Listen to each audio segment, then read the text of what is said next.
औज़ुबिल्लाहि मिनश्शैतानिर्रजीम बिस्मिल्लाहिर्रहमानिर्रहीम। अस्सलाम वालेकुम वरहमतुल्लाहि वबरकातुहू। आज मैं अपने तमाम सुनने वालों के सामने सूरह फातिहा की फजीलत पेश करूँगी। आपकी खिदमत में सूरह फातिहा की अज़मत बताऊँगी। एक दिन मस्जिद नबवी में हज़रत अबू सईद रज़ी अल्लाह अन्हु नमाज अदा कर रहे थे। रसूलुल्लाह सल्लल्लाहु अलैहि वसल्लम ने आवाज़ दी कि अबू सईद मेरी आवाज़ को सुनो।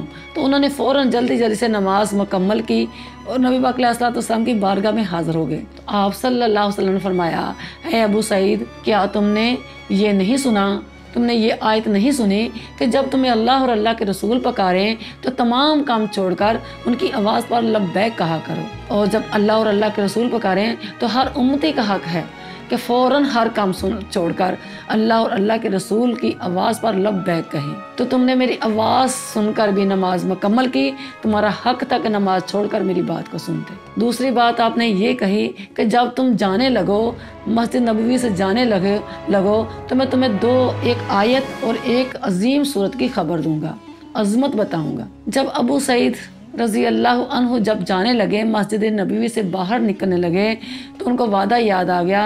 वापस आ गए, कहने लगे, या रसूलुल्लाह सल्लल्लाहु अलैहि वसल्लम, आपने मुझे फरमाया था कि जब तुम जाने लगो तो तुम्हें अजीम सूरत की खबर दूंगा, अजीम आयत की खबर बताऊंगा, तो मुझे बता दीजिए। तो आपने फरमाया कि सबसे अजीम सूरत, बरकत वाली, अफजल वाली सूरत सूरह फातिहा है। और आपने फरमाया कि जब फजर की नमाज के बाद 101 मरतबा पढ़ लेगा तो शाम होने तक उसको उसकी अज़मत ज़ाहिर हो जाएगी। और फिर आपने फरमाया कि सबसे अज़मत वाली आयत कौन सी है।